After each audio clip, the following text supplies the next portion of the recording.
Thank you for joining the Georgia Tech Supply Chain and Logistics Institute for our Engineering Your Warehouse webinar. Today's session is presented by Dr. John Bartholdi, Professor and Manhattan Associates Chair in Supply Chain Management in the Georgia Tech School of Industrial and Systems Engineering. Dr. Bartholdi is also the Research Director for the Supply Chain and Logistics Institute and teaches supply chain issues, primarily warehousing, at both the undergraduate and graduate levels. Dr. Bartholdi is also the instructor for our Engineering the Warehouse Professional Education course being offered April 2nd through the 4th at the Georgia Tech Global Learning Center. If you are interested in the on-campus offering of this course, please visit www.scl.gatech.edu/engwh. Now I'd like to turn the session over to our host, Dr. John Bartholdi. Thank you, Andy. Hello, everybody. Good afternoon, Atlanta. Good morning, Honolulu, and good evening, Germany. The course, as Andy has said, is Engineering the Warehouse. I look forward to meeting you all in April. Today, I just want to give you a little flavor of what it is we'll be doing for those 3 days in April. I should also mention that April is a wonderful time to be in Atlanta. The dogwoods should be in bloom with any luck, and so it will be, for those of you looking forward to spring, it will be a very good time to come. Okay, Engineering the Warehouse. This picture gives you an idea of how old I am. I took that photograph on the left. It is Clarke Quay in Singapore, and the picture on the right shows Singapore today. Within my lifetime, logistics, distribution, supply chain has changed enormously, as you can see by comparing these two photographs. On the left-hand side, I was sitting in one of those small boats, a bumboat they called them. A freighter would anchor off the coast of Singapore. The bumboats would come out.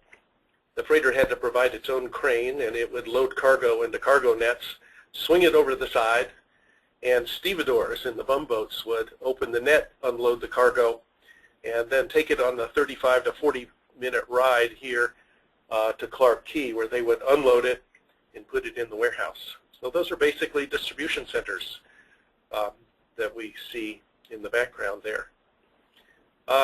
So I don't have to tell you the pace, the sophistication of logistics, distribution, supply chains, and warehousing has changed enormously just within our lifetimes, and it continues to change. And so what I want to talk about in this course is we're going to talk about the ways in which we can expect it to change during the next 10 or 20 years. Here is what you can expect from this course, and I'll illustrate some of the value of this during our hour together here this afternoon. First of all, how to think about warehouses. Now you might ask, why do I need to even know how to think about warehouses? What is there to think about? But when the pace of change is as rapid as it has been, every one of us is in danger of losing conceptual control of the facility.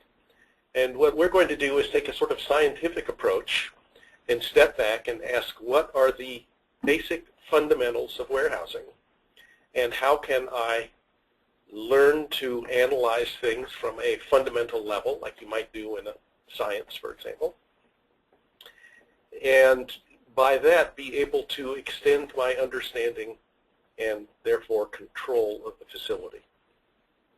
We'll use that to generate insights and ideas that I am sure will be new to many of you. And then the third thing that you can expect from this course is that we will send you home with tools to improve your facility. In fact, it is the goal of this course to every lecture provide you with one new idea that you've never seen before, or one new tool that you can take home and use the very next week to make your warehouse better.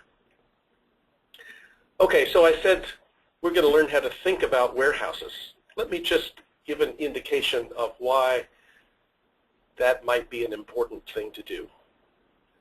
Here you see an observation about warehouses that everybody agrees on. We all think we understand how to structure a warehouse. Put the fastest moving SKUs in the most convenient locations and pick them from there. In my experience, everybody believes this, but the complication is there are many interpretations. In particular, people have many different ways of interpreting convenience, and they have many different ways of interpreting fast moving. Now, since we only have an hour together today, I'm just going to pick on this issue of fast moving. I've now asked every warehouse manager that I meet, what does fast moving mean to them? And here's an assortment of answers that I've gotten. So fast moving, in some cases, by that the warehouse manager means the most popular, the most frequently requested, the one with the most picks. In other instances, fast moving might mean sells the most cartons or pieces or pallets. So another one might be the greatest physical volume, the most cubic meters of product. Or it might, fastest moving, I've heard interpreted as the fastest turnover, so that the product is actually in the warehouse for the shortest amount of time. Well, is any one of these right? When do you use popularity? When do you use turnover? When do you use physical volume? That's what we're going to learn how to do when we talk about, I use this phrase, warehouse science. We're very careful and we'll see that this fundamental law of warehousing is in fact correct. Put the fastest moving SKUs in the most convenient locations. But we're going to see that it means something quite different in different contexts. We'll look at three main flows of product through the warehouse. We'll look at pallet in, pallet out. We'll look at pallets coming in and being broken down and picked as cases.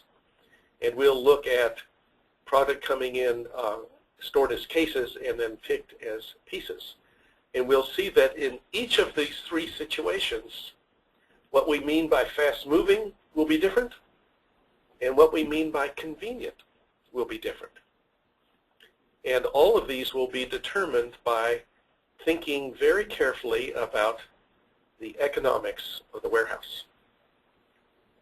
So, to get started, let's think about the two fundamental warehouse resources, space and time. I told you this sounds like a physics course, space and time. Space is certainly easy to understand because every warehouse manager understands that they basically have to operate within the four walls of their facility. And so there is a very finite, very limited amount of space for all of the activities that have to go on in the warehouse. And I have yet to meet a warehouse manager who thinks that they have all the space that they want or need. The other fundamental resource is time, and by time, I mean labor hours. Both of these are expensive. Both of them are necessary in order to speed the product along the supply chain towards the consumer. In general, we think in terms of minimizing each. I'd like to minimize my space requirements. I'd like to minimize my time requirements, the labor necessary. But there are other issues, as we will see during this course, and one of them is that I can exchange space for time or time for space. And depending on the context, there can be advantages to doing this. It depends on the relative costs of space and time. To illustrate this, let's take a look at this distribution center. So we're looking at it from above, obviously. And the first thing that should strike you in looking at this picture is how little of the floor space is actually devoted to storage. I'm going to guess from this picture maybe 20% of the floor space is actually will physically hold product. So what is that other 80% of the floor space for? It's for accessibility. It makes it possible for order pickers to go in, retrieve product, for product to be received and put away. It enables travel, accessibility.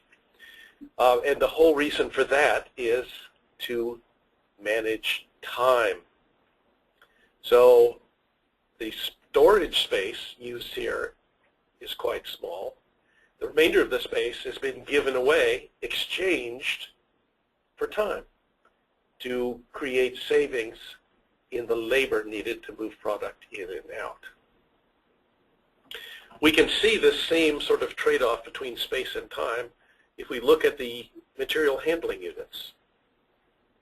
So pallets, for example, are very time efficient because one person can move a lot of product with a forklift or a pallet jack.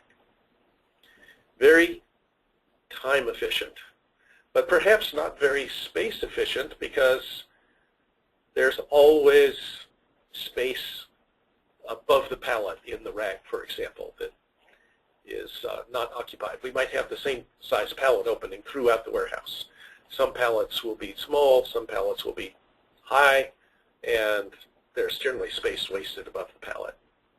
When you look down at the small pieces, so the piece or each, they're not very time efficient because every one of those has got to be handled if we're piece picking, for example.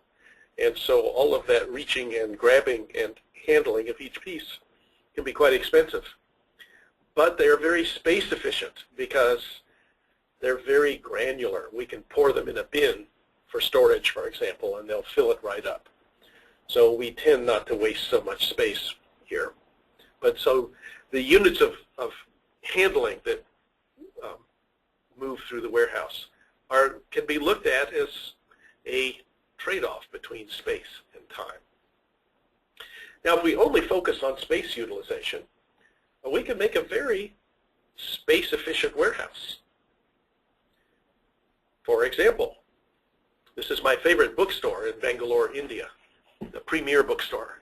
It is very space efficient, but you can see it is not very time efficient. But it makes perfect sense in the context. It makes sense because, in this case, the so-called warehouse manager, as we might imagine the store owner, is not paying for product retrieval. That's done by the customers. And so all he's concerned about is space efficiency, and he's done a pretty admirable job. Now, we don't want our warehouses to work like this in general, mostly because we're in the business of getting product out of there quickly and expeditiously to the customer. And so we're going to, in any warehouse, we'll make that first trade-off. We're going to give up some space in order to save labor hours. And the mechanism by which we do that is shelving, rack in this case. We're giving up space in order to save time. So you can see we have a nice wide aisle. We can have two order pickers with pallet jacks pass each other. Forklift can go in here. We've wasted, well, it's not really waste, it's a trade-off. We've given up space. If above the product on any shelf, there's the space from the top of the pallet to the bottom of the shelf above. So that's unused space. We're not stacking dissimilar products on top of each other. We're leaving a gap there, and that's unused space. So all of this is space that we have given up because the trade-off was advantageous. We get something for it. In the local conditions, it makes sense. Every warehouse is optimized for something. And so part of the challenge in thinking about warehouses is understanding what has this warehouse been optimized for? Is it still what I want it to be optimized for? Does it still support the mission of the business. Let me show you two warehouses, both distributing beer. One of these is in Shanghai and one of them is in Atlanta. And now I'm going to ask you a question. Which one of these is in China? Red or blue? So you can just type an R or a B. R or a B, if you want to type that, Andy, who's sitting beside me here, will check the answers, and this can be considered your first quiz for the class. R or B, which one is in China? Two warehouses, each one with beer. Okay, I see a couple of reds, mostly blue so far. It's looking about 50-50 at this point. Thank you, Andy. Hello, everybody. Good afternoon, Atlanta. Good morning, Honolulu. Well, the answer is the one in China is the red. And the giveaway is that if you look at the blue, for example, you will see pallets, this dark line moving through the stack of cases of beer are pallets. So this stack of beer was stacked very efficiently. It may have taken 15 or 20 minutes by somebody on a forklift to organize all of this product. Whereas the cases of beer in red have been stacked entirely by hand. Okay, so why did they do that? Why does it make sense in Shanghai, but it doesn't make sense in Atlanta? Well, it's the relative costs of space and time. This is a downtown Shanghai distribution center. Space in downtown Shanghai is terribly expensive. Labor is relatively cheap by comparison. And so by taking the beer off of pallets, hand stacking it by the cases, you can back it all the way to the ceiling, as you can see they've done here. This doesn't make sense in Atlanta, where space is rather less expensive, but labor is more expensive. So each of these warehouses is indeed optimized relative to the local costs, relative costs of space and time. Okay, let's take a quick tour of some warehouses in the world so we can see how others make this trade-off. This is a typical big North American distribution center. It's out in the countryside. Land is relatively abundant and therefore relatively cheap. It costs money to build much above 10 meters because the building codes require all kinds of new things such as elevators and such, and so many warehouses in the U.S. tend to look like this. They're relatively low, they're relatively large, and so it could be almost a kilometer from one corner to the opposite corner of one of the really big distribution centers. So there's a potential for an awful lot of travel, and travel is within the warehouse, and we know that travel is non-value adding, and that is where a lot of the warehouse labor goes. We're always concerned with trying to minimize that. That explains why automation in the U.S. mostly looks like this. We ask the product to travel and not the order pickers. So it's harder for us to justify the many other kinds of automation because labor is not terribly expensive in the warehouse. It's interesting to compare that with this facility in Germany. They share some things in common. They're relatively low, out in the countryside. But what's distinctive about this German distribution center is the multi-story structure in the middle. And that, of course, is automation, an automated storage and retrieval system.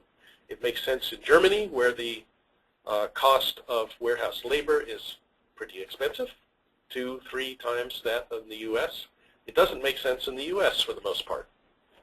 So again, the relative costs of space and labor determine what the warehouse looks like. And of course, warehouses in Singapore make perfect sense, given the fact that Singapore is 30 kilometers by 17 kilometers, and that's the entire country. So all of the warehouses are multi-story, and for them, the big challenge in moving product is the elevator or lift in each building. Very space expensive to add more lifts because it takes away an ever-growing percentage of floor space. And so there's a trade-off there. There also, the shortage of space leads to some interesting creative solutions, such as on the left here. I've seen these kinds of warehouses only in Singapore and Hong Kong. They have devoted about a quarter to a third of the footprint of the land to the spiral truck ramp. The spiral truck ramp enables them to drive a truck up to any one of the 5 floors of the warehouse you see in the background. So in effect, every one of these 5 floors has become a ground floor. So this warehouse is the functional equivalent of the North American one we see on the right. But it's come at a fearsome cost. There's a big footprint here devoted just to the spiral truck ramp. But again, a way of trading off space for time. Latin America is a different set of challenges. Labor is relatively inexpensive. Capital, more expensive. So in this distribution center, for example, an order picker who wants to pick a case from an upper level has to walk to get the ladder, push the ladder back to the location here, climb up the ladder, pick the case, come back down. And you can see that all of these cases have been hand stacked. These are all indications that this space is particularly valuable in this particular location, and indeed this is one of the free trade zones. So it's a bonded warehouse, and space is very expensive in such a thing. Labor is relatively inexpensive. One could get an order selector, a lift truck, to move this order picker up and down much more quickly. But in this context, such a truck costs the equivalent of the annual salaries of 3 different workers in the warehouse.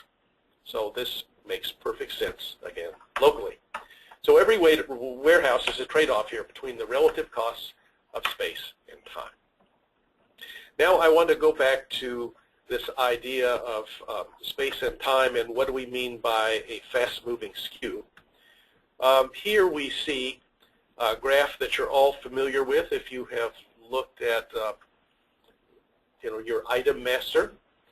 Here I've taken 25,000 stock keeping units, SKUs or SKUs, 25,000 of them from a warehouse, and I've sorted them from most popular on the left to least popular on the right.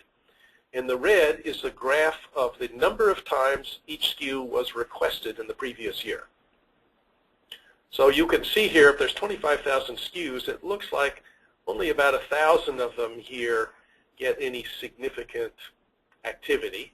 This is typical in a warehouse. Almost every warehouse is really, you can think of it as 2 warehouses, each one dealing with a fundamentally different process. And indeed, our whole style of warehouse management has grown up around this. We typically divide the SKUs into 2 groups. On the left, you can see the items which are popular and generally predictably popular. So I know if I'm selling black pens, and I sold a lot of black pens today, I'm probably going to sell a lot of black pens tomorrow. And with that knowledge, I can configure my warehouse, tune it to match what I know my customers will be ordering. So I can make sure that those black pens are convenient to get.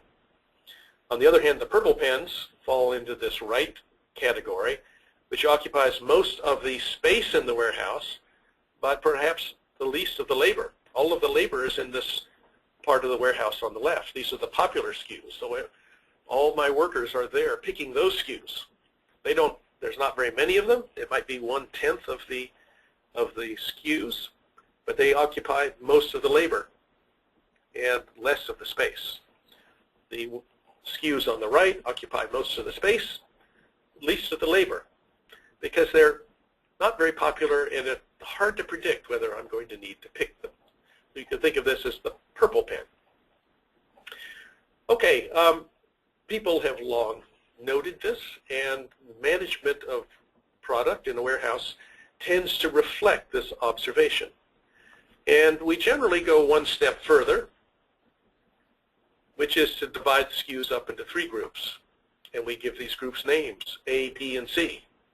A being the most popular product, perhaps 5–10%, B being the next most popular product, and C being the least popular product. But you can see this is not a very sophisticated basis on which to manage a warehouse. Let me just move back 2 slides. If I suggested to you that you treat every SKU as if it were the same, as if they were all identical, you'd think I was crazy, right? Because the customers have very specific preferences, and they tend to order in specific patterns. So if we were to treat all of these SKUs as if they were the same, we would be ignoring what the customers are telling us. That would be a stupid thing to do. Well, let me suggest an improvement. Instead of treating all these SKUs as if they were the same, let's divide them into 2 groups. And then within each group, we'll treat them as if they're all the same. Now, that's not a lot smarter. It's better, but still, just looking at these SKUs on the left, there are some that are very, very popular, the most popular, and some that are only, at 1,000 SKU, only moderately popular. It doesn't seem right to treat those 2 as if they were the same. So dividing the SKUs into 2 groups doesn't seem like a very sophisticated form of management, nor does dividing them into 3 groups.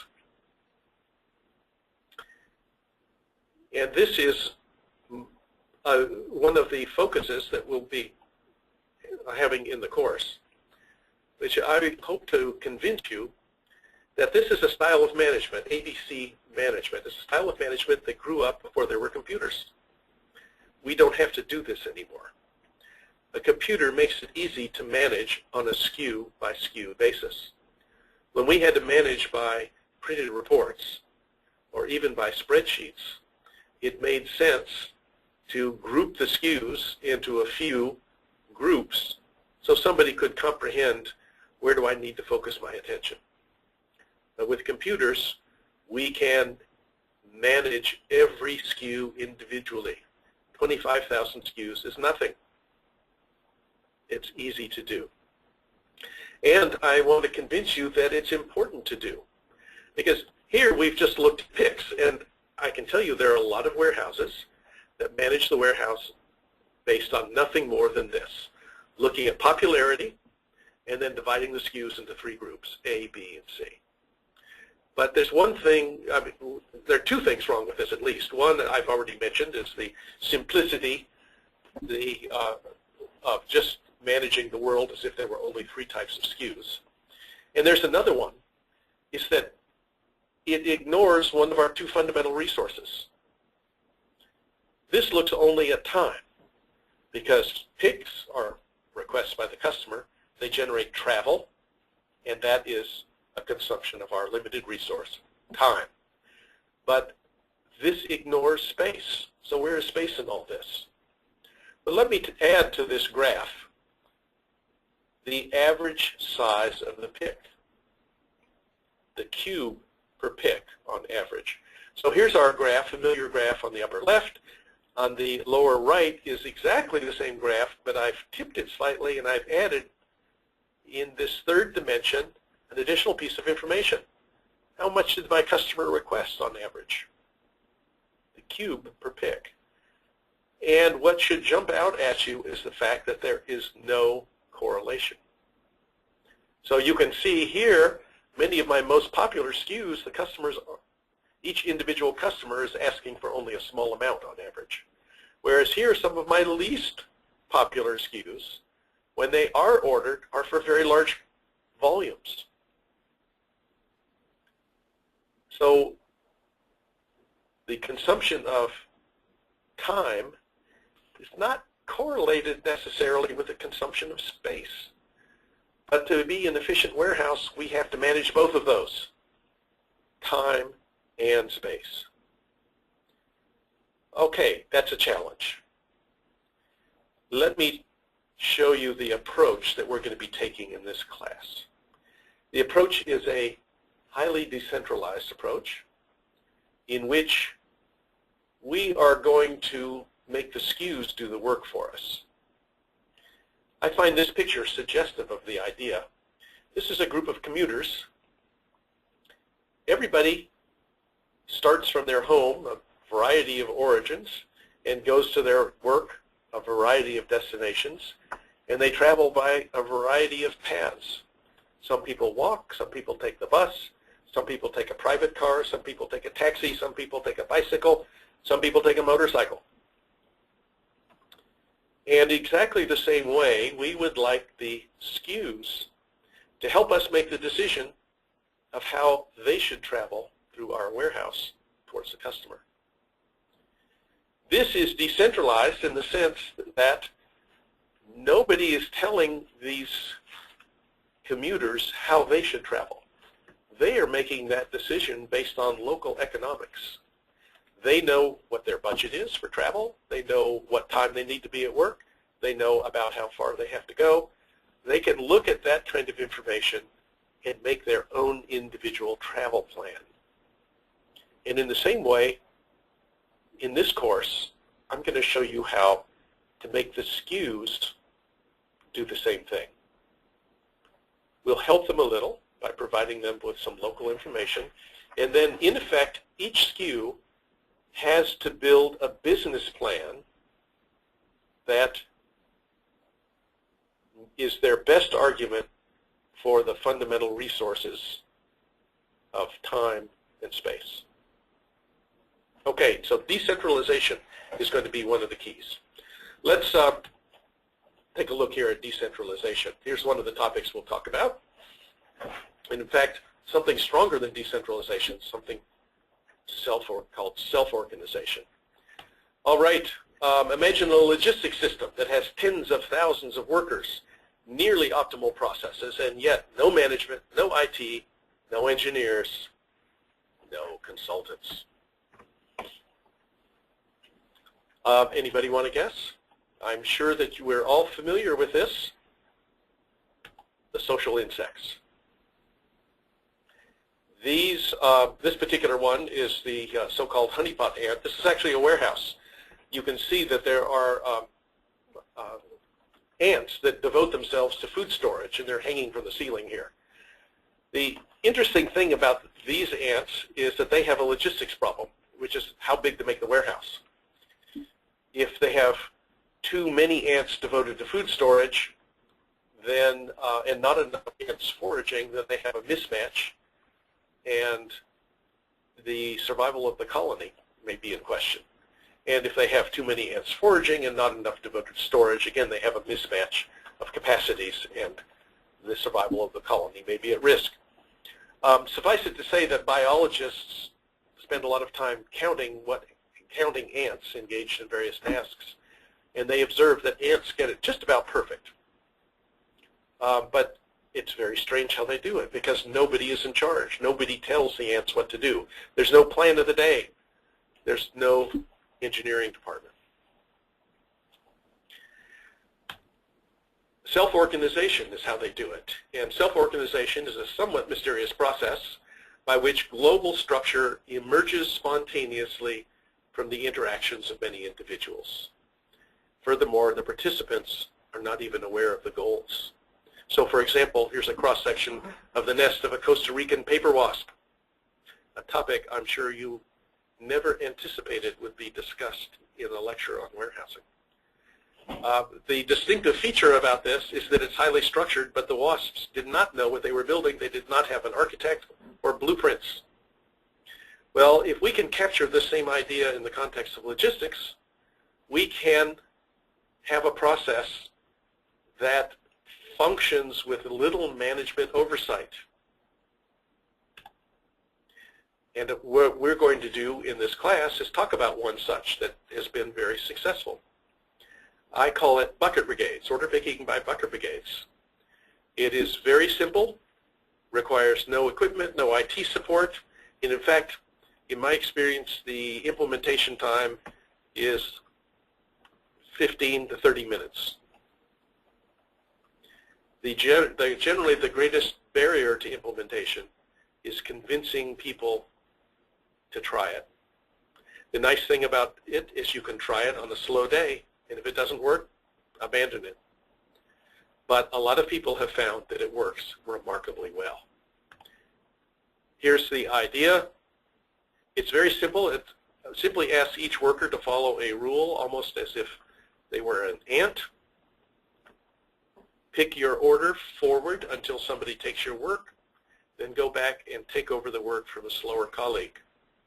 In the class, we'll talk about this in a lot of detail and look at a lot of case studies, but let me show you here the percentage improvements in throughput reported to me by the engineering departments of various companies, some of whom you may recognize.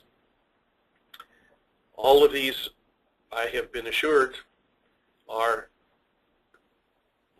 were very simple implementations.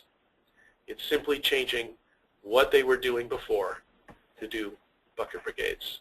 There are others that I know are using it, have told me they're using it, but simply haven't shared with me the percentage of improvement. So I think that's a pretty impressive for something that you can go home and implement Monday following the class. Okay, let me go on to another topic. That's more about extracting product. Let me talk a little bit here about putting product away. And we're going to see a balance here between time and space. So this is a familiar layout in many warehouses. This is a schematic where we have favored location, prime real estate in the warehouse. We like to pick from these really convenient locations because it's convenient. When necessary, we'll go down here and pick from a less convenient location, perhaps even from bulk or overstock. The trouble with it's not a trouble, but there's a cost to maintaining this small reserved area, this sort of warehouse within the warehouse, and that is we've got to restock it internally. So all of these operations are internal to the warehouse. Let's look at a picture, and this will make more sense.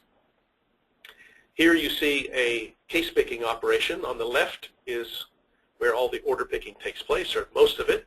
This is the forward pick area. This is the warehouse within the warehouse.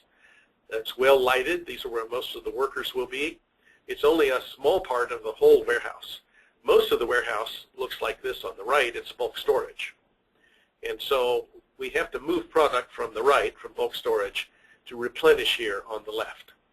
But there's only a limited amount of space here on the left. We can't put every SKU there.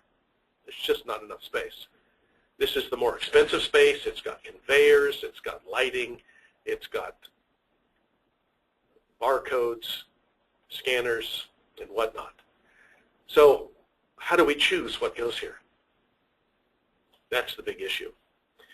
This kind of structure, the forward pick area, can look different. Here's another appearance. This one is less automated. Order pickers walk up and down on each side of this aisle. They pick from the pallet and throw the case onto the conveyor. And then this pallet might be replenished from behind. But because it's replenished, that makes it a forward pick area. Probably the most common forward pick area you will have is the ground floor of pallet rack if you're doing case picking. So these are the convenient locations. We like to get picks off the ground floor because we can have an order picker pull a pallet jack around, inexpensive piece of equipment. Occasionally we might have to send somebody up high for the occasional pick of a less popular product. But we have to replenish the ground floor, so we need a second piece of equipment in order to drop product to replenish. So that's a common forward pick area. Okay, now it's time for our second quiz. Just to test you out here, I've got 3 SKUs, A, B, and C, and imagine I'm trying to choose which one to put on the ground floor.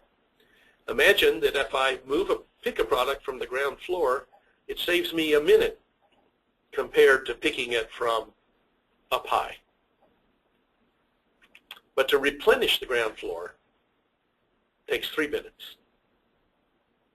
So, under those economics, which of these SKUs has the strongest claim to forward space?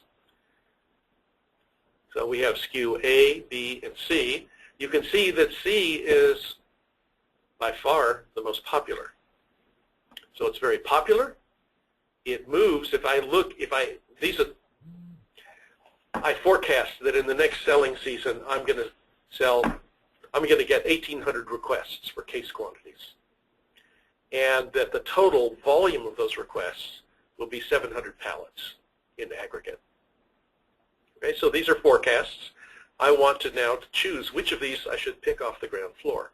Which one has the strongest claim? So here I am forcing the SKU to build a business case. What will it give to me in exchange for space? Well, the only thing it can offer me in exchange for space is time. It better save me time in exchange for this prime real estate. Which one has the strongest claim? So I'm going to ask you to guess A, B, or C. So please type an answer. Type an answer, A, B, or C. Which one has the strongest claim for space? I see 3 A's, 2 C's, 1 B. We've got another B, C, and A coming in. So it looks like the majority of you note A. A, okay. In fact, you're exactly right. It's A. One of the things that we will do is learn how do you determine this. Because it's easy to make a mistake. You can do this on a spreadsheet. And in particular, you can make a mistake by choosing the very attractive SKU C. Remember, the general rule of warehousing is put the fastest moving product in the most convenient locations. The forward pick area is the most convenient location. SKU C, by many measures, is fast moving, but when we force it to build its business plan, it has to account for the fact that it's not only popular and therefore can save us a lot of time being picked from the forward pick area, we have to replenish it. And each pallet has to be replenished separately at 3 minutes apiece. And so you can see, while we might save 1,800 minutes picking, we would lose 2,100 minutes replenishing. So SKU C, which we might think of in this warehouse, if it were a beverage warehouse, we could think of this as Coke Classic. Everybody orders it, and they order a lot of it. What this says is that we would actually lose money to pick this from the forward pick area. Now, we'll talk about what to do about that, but let me show you the result of graphing the benefit of giving for 600 or so SKUs. This is from a beverage distributor. And for each SKU, I computed the bang for buck. How many minutes would it save me if I picked this SKU from a prime location? And we can learn a lot of things from this kind of analysis. We can see that I only need a forward pick area big enough to hold about 100 SKUs, because only about 100 SKUs save me any time, because my time commitment is going to be measured in minutes spent picking and minutes spent restocking. So some SKUs will save me in the picking but hurt me in the restocking. Only about 100 SKUs. So right away I get some idea of how to size my forward pick area. I can see there are a bunch of SKUs that I definitely do not want to move through this process, pick in the forward pick area, because I would lose time. On a lot of these, the restocking would consume whatever pick savings there were. And I can see that in the middle is about 400 SKUs that it doesn't matter either way. I can pick them from the forward pick area, I can pick them from the alternative storage, bulk storage, for example, and it wouldn't make any difference time-wise.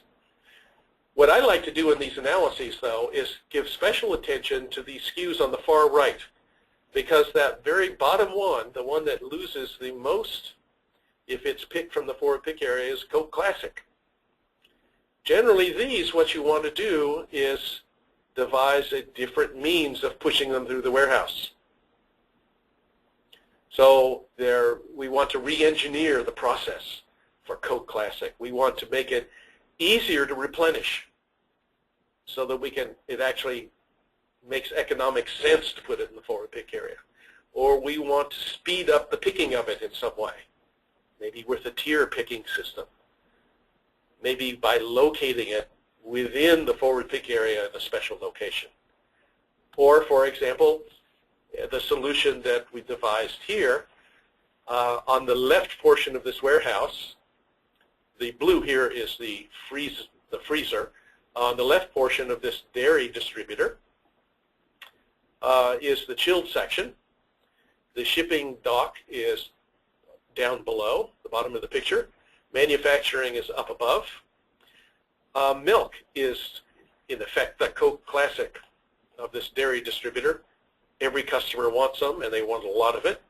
It's crazy to try to pick it off the ground floor here because the restocking would consume whatever pick savings there were, as revealed by an analysis like I just showed you. And so the solution chosen in this case was to have put in 17 deep pallet flow rack, 3 levels high. So here it is facing right onto the staging area. Order pickers can just pull the product out of there, take it right to the staging area. There's no internal replenishment. So we re-engineered the process by which milk moves through the system. And it was identified by exactly this kind of analysis. We can see that it would actually hurt us to pick it from the ground floor. It seems crazy to pick such a popular product from inconvenient locations. The solution is to re-engineer the process by which that moves. So we'll see in some detail how to do this. We'll look at more case studies. We'll also look at it not just for picking cases off of pallets, but a harder problem of picking pieces out of cases. In fact, the picture that you're looking at here was generated by a tool that you will leave with. This tool is a slotting tool. It's actually many things, but among other things, it's a slotting tool. It will help you slot. Cartons or pieces, and account for all of the economics. It will force every SKU to make its strongest argument for space, and then it will show you a realizable slotting plan. I would want to invite everybody to bring their laptop computer to this class. If you bring your laptop computer, we'll make sure that you can run each of these programs. You should install Java, because these programs are all written in Java, and they are, what we'll do is save some time at the end of each day. We'll use the programs that we learned about during that day and make sure that you can run them, and perhaps we can even try some of your company data with them if you like. So come prepared if you want. If you don't bring your laptop, I'm sure that you may be interested in just looking on with somebody else.